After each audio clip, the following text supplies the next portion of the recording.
I was born and raised in the United States, and when I was 18, I moved to Canada for college, and I've been here ever since. And this year, 2017, marks 1 decade living in Canada. In that decade, I've certainly learned a lot about the differences between the US and Canada, and I am not even that far away geographically from where I grew up.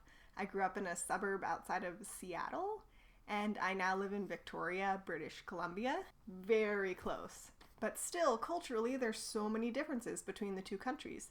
So I wanted to make a video honoring those differences. There are so many things that are so obvious to both Americans and Canadians, like we know that these are differences between the two countries, and I'm not going to bother spending a lot of time on any of those. So I'm just going to get some of those out of the way really quickly, like yes, Canadians do say A, younger Canadians say hey in place of A, it's used the same way. Canadians love their hockey and Americans love football. Canadians are always apologizing, and yeah, that is actually true. Canadians are always apologizing. Canadians love Tim Hortons. That's also true. There are Tim Hortons everywhere, and Canadians do love it. Canadians have free health care, and Americans don't. Canada has monopoly money in all these different colors, and American money's all green. Canadians have these coins called loonies and toonies that don't really exist in the US, although technically, the US does have a $1 coin. It's just not used very much. But we do not have a $1 bill in Canada. We only have the loonie, the coin for it, while there is a $1 bill in the US. Those are all the really common things. Those are the differences we make fun of all the time between Canadians and the US. The US and Canada are both so big.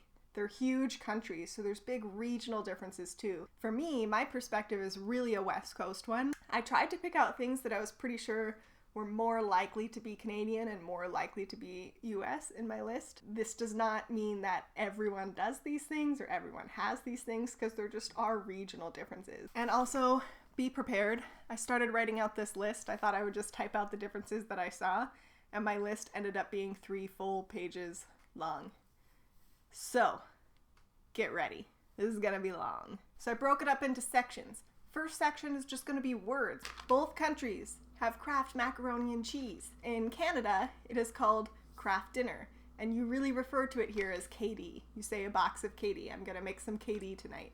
In the US, it's not KD because it's not Kraft dinner. It's Kraft macaroni and cheese. It's written differently on the box. A bottle of liquor that's this size, 375 milliliters, in Canada, it's called a Mickey. And I know that it's not called that in the US. I actually don't know what you would call it. A small bottle of liquor. Freezies. So in the US, we have freeze pops, popsicles in a big plastic tube that you cut open and squeeze up. They're just called freeze pops. In Canada, they're called freezies. In Canada, whole milk is called homo milk. Forks and spoons and knives. In the US, these are called silverware typically, and in Canada, they're called cutlery. In the US, and I think that it would be understood here also to say utensils, but the word silverware is not used in Canada, and the word cutlery is not used in the US. Garbage disposals in sinks, in Canada, they're called garburators, and in the US, they're just called garbage disposals. In Canada, these are called runners. You go to the gym, you put on your runners. In the US, they would be called maybe either running shoes or sneakers or tennis shoes, but not the word runners. A pacifier that you would give to the baby, in Canada that's called a soother, and in the US, or at least where I was, we called them either pacifiers or binkies, but not soothers. This puppy, as we all know, in Canada is called a toque, and in the US it would be either like a knit hat or a beanie. In Canada these are called pencil crayons, and in the US they're called colored pencils. And the whole alphabet's exactly the same, except for when you get to Z. In Canada, it's Z instead of Z. Another one is motorbike and motorcycle. So I know that both of them can be used interchangeably in both countries, but I find that most people that I'm around here would use the word motorbike instead of motorcycle. And I had actually never heard motorbike until I came to Canada. If you're downtown and you need to park in a parking unit, in the US, it's called a parking garage, and in Canada, it's called a parkade. The bathroom. Now, both countries will say bathroom. I need to go to the bathroom, but the more polite way of saying it in each country is slightly different. In the US, it would be restroom, and in Canada, it's washroom. The way you talk about school in each country is a little bit different too. In Canada, you're going to grade 1, grade 2, grade 3, grade 4.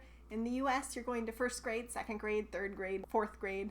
So it's just said slightly differently. I don't really know how that came to be, but they're slightly different. And then after you finish high school, the way that you talk about college is a little bit different.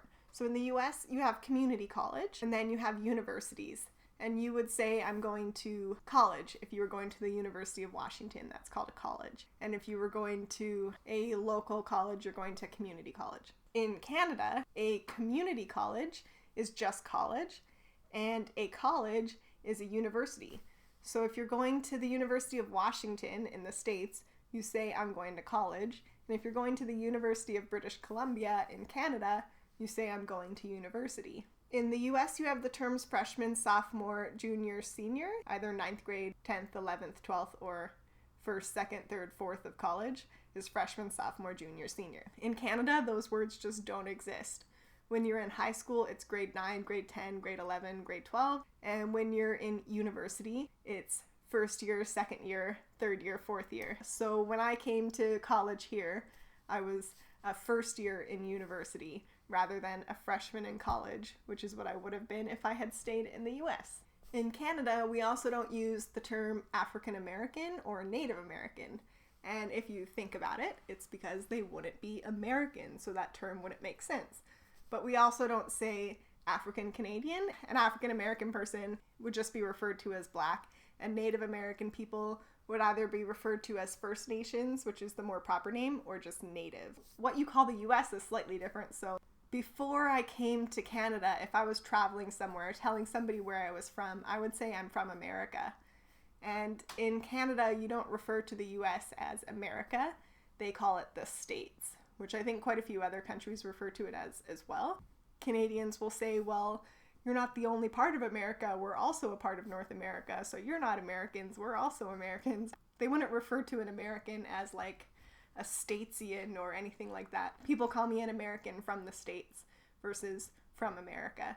Okay, next section is things that each country has that's a little bit different than the other one. So of course, Canadians are on the metric system and Americans are imperial. So we use Celsius in Canada and kilometers on the road signs. And in the US, it would be miles. And by the way, I agree that the US should change to the metric system like the rest of the world and like the scientific world. But do you want to teach all Americans metric? I don't. But even though Canada does use the metric system, when you're talking about your weight or your height, you still use imperial. So Canadians would say, I'm 5'6", and they would say, I'm 130 pounds. Those are the only two measurements that Canadians really use that are not in the metric system. Roll up the rim to win is something I had never heard, but it's a game that everyone has played in Canada before because it's with Tim Hortons cups. You roll up the rim and you get something free maybe inside, like a free donut or something. Tim Hortons is coffee and donuts, but it also has sandwiches and other things. But I think it started off mostly as coffee and donuts. They have a type of donut called Timbits. And I will tell you, Canadians think that they are the only ones in the world with Timbits and that they invented Timbits. But all Timbits really are donut holes. And Canadians think that we do not have these in the US because we don't have Tim Hortons. But we have donut holes all over the place. And in Canada, really the only place you can find donut holes is at Tim Hortons. When I first got here, people were so excited to show me what Timbits were. Have you ever had a Timbit?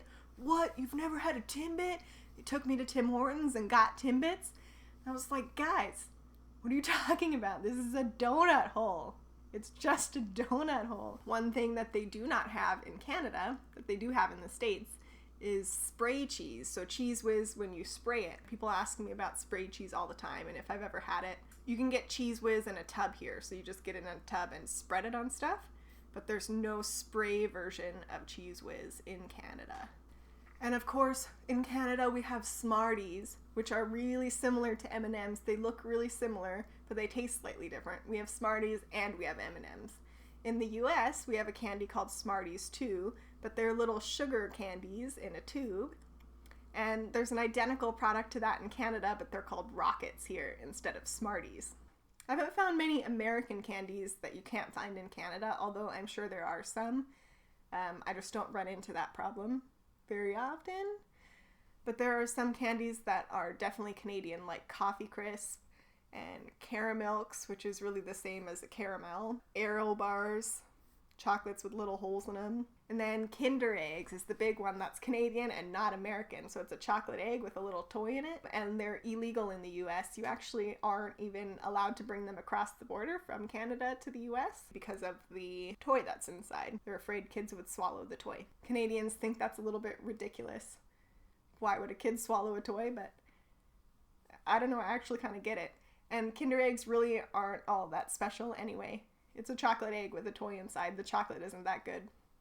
There are also chip flavors in Canada that just do not exist in the US, at least not regularly. You wouldn't see them in a regular store. All dress chips, dill pickle flavor, and ketchup chips. Ketchup is a super Canadian flavor. Canada has 2 official languages, French and English, and we actually don't speak French anywhere really in British Columbia. It's not like people are walking around speaking French on the street. It's really a Quebec thing. Because it's still a national language, everything has to be written in both English and French in case someone was French. So when you're in the grocery store, all products have an English side and a French side, or English and French both together on the same side. It takes up all the packaging room. And it's kind of an annoying thing. Like, it's a problem that you would never have in the US, but you have it here all the time. When you're walking in the grocery store looking for a product, you see the product and you recognize the brand and you want to make sure you're getting the right flavor, and you're reading it thinking like, what? I don't recognize this flavor. And then you realize that the French side is turned out. So here's an example. You could be walking in the grocery store looking for this guy, but it also has a French side. So it could easily be that the stock person that day put this side out. And you would be walking around wondering like, what the hell kind of flavor is this if you don't speak French? So all the time, on a really regular basis, I'm having to turn boxes around in the grocery store to read the English side of them. I did take French in high school, but I don't remember much. So even though French really isn't that common in this part of Canada, we do have something called French Immersion School, which is really common and really popular. So in an elementary school, there will be French immersion classes, or there might be an entire school for it in some places. They will learn everything in French, so they're math classes and their science classes, everything is taught in French to them except for their English. I think some of the benefits, a lot of parents just want their kids to learn a second language, obviously, but there are some government positions where it's either really useful or you are required to also speak French in Canada. Like airport TSA agents, when you walk up to them in Canada, they will always say hello, bonjour, and they're able to talk to you in either English or French. So you either say hello or bonjour back to them, and then they know what language to be speaking to you in. So there's some types of jobs where even in a part of the country where we do not speak French often, you would be required to speak French, but not much. I know very few people who speak French fluently. All kids here will have taken French at a really young age, even if they weren't in French immersion school, but they're not remembering much of it, just like I don't remember much from my high school. There's a weird thing in Canada in regards to Canadian content on TV and radio. So there are laws dictating that a certain percentage of content is Canadian, by a Canadian person, or filmed in Canada or recorded or whatever it is. It needs to be Canadian content. So the percentages changed. I looked it up to see if I could give you the percentage, but it actually varies depending on what exactly it is. So roughly between about 20 and 35% of content has to be Canadian. So when you're here listening to the radio, as an example, you might be thinking, hey, seems like there's an awful lot of Nickelback playing on the radio, and Nickelback isn't very cool anymore. And it's because they just have to. They can't play all the most popular music unless a certain percentage of the most popular music is Canadian. Well, that's something that doesn't exist in the US because that's not really a problem. Most entertainment that we would want to be watching is American anyway. But in Canada, most of our entertainment is also American, so they have to create those laws so that some Canadians can have a chance. When I was in high school in the States, there were 8 formal dances then in my 4 years of high school, 4 homecomings and 4 proms. In BC, it seems like pretty much everyone did not have any proms or any homecomings. You only had one formal dance, and it was your graduation, and it's called your grad party. So it was never called prom, and it was never called homecoming. So what I would call my senior prom is a grad party here. We had our own graduation party that wasn't a formal thing. We had Mr. Rogers in the States, and Mr. Rogers also exists in Canada, but they also had someone called Mr. Dress Up, which is basically the same thing, roughly. And that's slightly more popular, I would say. People refer to Mr. Dress Up a lot more often than they refer to Mr. Rogers. And I had no idea who he was. I still don't really know who he was. I've never seen Mr. Dress Up before. Football is not a thing here in the way that it is in the US. It's not as big, but it does exist. We have the CFL, and the CFL is pretty small. The CFL does have cheerleaders, and something interesting that I learned when I was here is that CFL cheerleaders are volunteers. It's something they do in their spare time. And in the US, cheerleaders in the NFL are actually kind of a big deal. It's their full-time job. They get paid for it.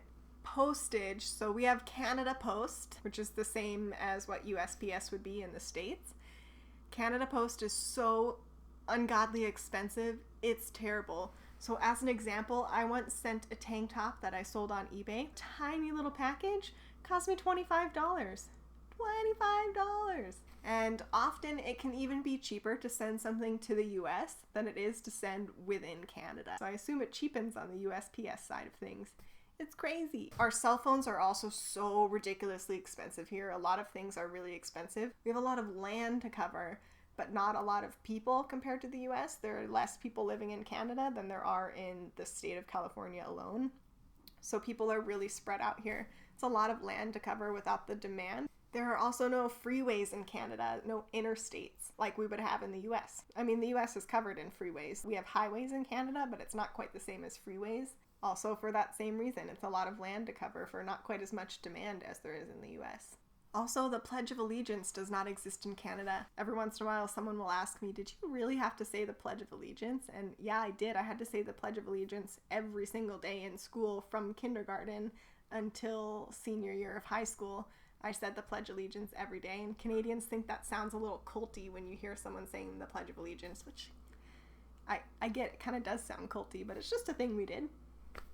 Okay, the next section I have here is about kind of like the habits or the ways of life, the things that we do in each country a little bit differently. Here in Canada, most everyone will accept US currency if you're shopping at a store, and in the US, they almost would never accept Canadian currency or any other currency. Most coins between the two countries are exactly the same in color and size and shape. If you're shopping at a store in Canada, you can give them American cash even, but American coins or whatever, and they'll just take it. And I'll hand them a quarter and say I give them an American quarter. They're just taking it as a Canadian quarter. From here, you probably can't even tell the difference, but if I were to hand a Canadian quarter to a teller in the US, they would look at it, they would notice, and they would tell me, we don't accept Canadian coins, and they won't take it, and I get Canadian money given back to me. And also in Canada, we do not have pennies anymore. I mean, they obviously still exist, but they're taken out of circulation now. In the States, in both high school and in college, there is a ton of school spirit. You're wearing your school colors, you're going to your football games or basketball games or whatever it is, and they're so proud. There's tons of school spirit. We have pep rallies and things like that. That is not a thing here. You know, my brother went to the University of Washington and he's proud to be a Husky. And I went to the University of Victoria and our mascot is a knight? I don't know, you're just not proud. It's not the same. It's just, people just don't get into it. And Canadians don't really understand what they're missing out on, I have found. They don't really understand that there is a difference. They might think that they do have school spirit, but it's not even close. Same with holidays. Thanksgiving especially stands out to me. It does happen at a different time. So in Canada, Thanksgiving is in October, and in the US, it's at the end of November. And in the US, Thanksgiving is on a Thursday. Most people get the Thursday and Friday off work, or at least the Thursday. In Canada, Thanksgiving is a Monday in October, so you get that Monday off. Here, not everyone's even celebrating Thanksgiving on the same day. A lot of people would celebrate it on the Sunday because they want to visit their families and they have to travel back home on their Monday off work.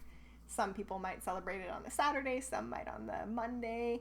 And they do celebrate it. Families do get together and have Thanksgiving, but it's just a dinner.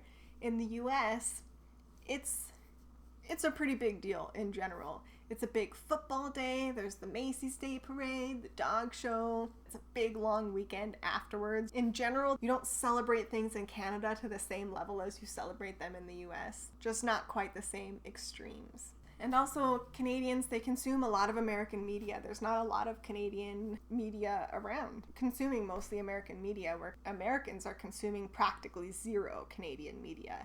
So Canadians know a lot about what's going on in the US. Canadians talk a lot about US politics. A lot. They're very involved in US politics. I would even say that most Canadians know more about what's happening in US politics at any given point in time than they do about what's happening in their own country's politics. It's a lot more interesting in the US. The two extreme ends are just much more extreme than they are in Canada, and there's multiple parties in Canada, not just two. And it's really interesting to hear people talk about US politics all the time. It's a pretty interesting thing. I haven't totally quite figured it out, but they do know quite a bit, and they do care quite a bit about what's happening in the US. What happens in the US does really affect Canada, so it does matter. The US is the number one country we export to, so the economy in the US really does affect the economy here. And on the other side of things, Americans just don't know a lot about Canada. Most Americans would not be able to tell you who the Prime Minister of Canada was, even though we're neighbors, except for recently. We recently got Trudeau in the last year. That's piqued the interest of some Americans, and I will be asked about Justin Trudeau now, but it is 100% about his good looks and charm, nothing really about actual politics. This next section is a little more touchy. I just want you to know I am making very, very gross generalizations about people in each country and the culture of each country. It's just generalizations. I am not talking about you specifically. So in Canada, people are generally a lot more similar to each other than they are in the US. So in the US, you have very extreme views, politically, religiously, culturally, whatever it is. Views are very extreme. There are very different types of people in the US. Compared to Canada, the extremes narrow in a bit. People just aren't that different than each other. You're just a lot less worried in general about offending people with your political views or your cultural views because they're more likely to agree with you or at least be really similar. Your views are really close. Religion does not play the same role in Canada as it does in the US. There are a lot less people who are religious in Canada. It's a lot less extreme and it has a lot less say in what's happening in the government. It's just not quite the same thing. In Canada, in my time here, talking to Canadians, knowing that I'm an American, a topic that comes up so often, weirdly often, is the War of 1812. Canadians love to tell me how Canada burned down the White House in the War of 1812. I cannot tell you how often this comes up all the time. Canadians are so proud of it. It's a pretty peaceful country, and usually it comes second to the US in a lot of things, so Canada's really proud of 1812. Now, technically at the time it was the British, but they became Canada. The War of 1812 was a big deal, but it's funny that it's just something that comes up constantly. Like, Canadians love to remind me that, like, hey, one time we beat you guys. A lot of Canadians will talk to me about when they're traveling to the US and they're talking to Americans about Canada, and Americans don't know certain things, and how dumb they are. Americans are so dumb for not knowing these facts about Canada when Canadians know so much about the US. And they'll even kind of qualify it as Americans being a little bit less worldly than Canadians are. I really disagree with that. It's 100% true that Americans know way less about Canada than Canadians know about Americans. That part is 100% true.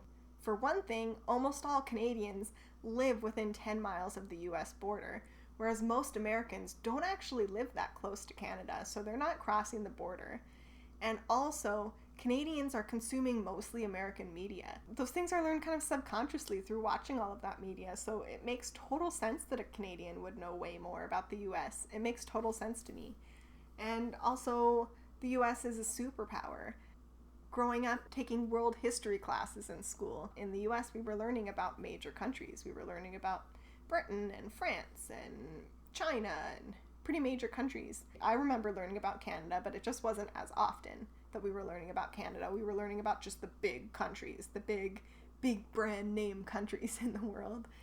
And the US is one of those countries. I would imagine that a lot of other countries, they learn a lot about the US too, just like Canada did. It's not that Americans just have less knowledge about other countries in general. It's just that Canada isn't one of the countries they have a lot of knowledge about. Doesn't make them dumb. Not that there are not dumb Americans. That's just not what makes them dumb. Canadians talk a lot of shit about Americans. A lot. Canadians love to talk about what's wrong with Americans, what's wrong with the US government. They love talking crap about the US constantly. They don't think that the US is that terrible, but they love talking about the things that are wrong with it and the things that are wrong with the people. They especially love talking about, like a typical southern redneck and their red state beliefs. Whereas Americans don't really talk shit about Canada. In fact, I think Americans would say really nice things about Canada. They will giggle and say Canadians are so nice and they're so kind and they apologize all the time and they love beer and hockey and we love Canadians. Americans are a lot more likely to talk crap about their own country. Canadians are a lot less likely to talk crap about themselves. Up to you, I guess, on whether that's because Canada's just better or because they just don't want to talk about themselves. I don't really know. I think that's a matter of opinion. Again, a gross generalization. Just keep that in mind. When I say Canadians, I say most Canadians. More than 50% of Canadians are doing this. More than 50% of Americans. I don't mean everyone. So if you're not one of those people, then I'm not talking about you. Canadians also love to talk about the ways that they're different from Americans. They love to point out their differences. They love to make sure that we know Canada is not the US. If someone from another country can't tell the difference between a Canadian and American, Americans don't really care. They might think it's funny. They just don't really care. A Canadian could get really offended if someone thought they were American. If you were to ask an American what the difference is between a Canadian and American, I think the American person would say Canadians are nicer and they play hockey and they say A. Whereas Canadians would have a lot of really deep thoughts on the cultural differences between the two countries. Canadians also are constantly pointing out when people or things are Canadian. You'll be in a conversation just talking about Ryan Gosling, I saw him doing this thing in this new movie. And someone will say, hey, did you know Ryan Gosling is Canadian? You're watching a basketball game. Not that you'd be doing that often here, but hey, you were watching a basketball game and someone would stop and say, did you know basketball was invented in Canada? Most famous people within North America are American and not Canadian. So Americans don't feel the need to be pointing that out. They never are. I've never, ever heard someone in the US say, hey, did you know that person is American? Not once. Ever have I heard that? Just to wrap up all that stuff, Canada and the US are so much more similar in the grand scheme of the world than they are different. I don't think either country's better than the other, and I think some people might like living in one country better than the other, and that's just a preference. I don't think it's because one is better than the other one.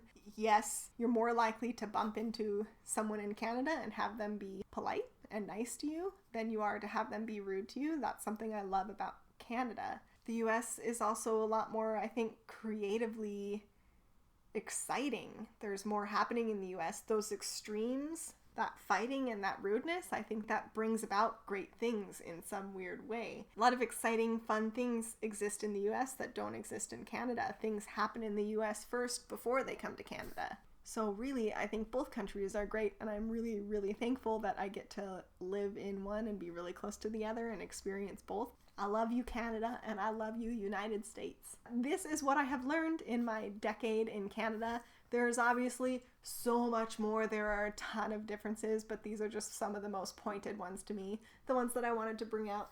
So if you lasted this long, thank you. I appreciate it.